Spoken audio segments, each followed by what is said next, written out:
தமிழகம் மற்றும் கேரளத்தில் நாளை மொத்தம் 16,450 கோடி ரூபாய் மதிப்பிலான திட்டங்களுக்கு அடிக்கல் நாட்டி நிறைவடைந்த திட்டங்களை பிரதமர் மோடி தொடங்கி வைக்க உள்ளார். இது தொடர்பாக பிரதமர் அலுவலகம் வெளியிட்ட செய்திக்குறிப்பில் பிரதமர் மோடி நாளை கேரளம் மற்றும் தமிழகத்துக்கு வருகை தரவுள்ளதாக தெரிவிக்கப்பட்டுள்ளது.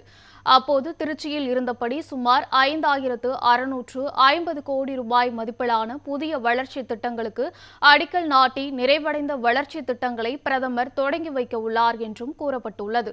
இதில் பெட்ரோலியம் மற்றும் இயற்கை எரிவாயு, உள்கட்டமைப்பு, சாலை இணைப்பு, ரயில் சேவைகள் உள்ளிட்ட முக்கிய துறைகளின் திட்டங்கள் அடங்கும் என்று பிரதமர் அலுவலகம் தெரிவித்துள்ளது. நீலகிரி மற்றும் ஈரோடு மாவட்டங்களில் 3,680 கோடி ரூபாய்க்கும் அதிகமான முதலீட்டில் இயற்கை எரிவாயு விநியோக குழாய்கள் அமைக்கும் திட்டத்துக்கு பிரதமர் அடிக்கல் நாட்ட உள்ளார் என்றும், சென்னை மணலியில் சுமார் 1,490 கோடி ரூபாய் முதலீட்டில் கட்டி முடிக்கப்பட்ட மசகு எண்ணெய் கலவை ஆலையை பிரதமர் மோடி நாட்டுக்கு அர்ப்பணிக்க உள்ளார் என்றும் தெரிவிக்கப்பட்டுள்ளது.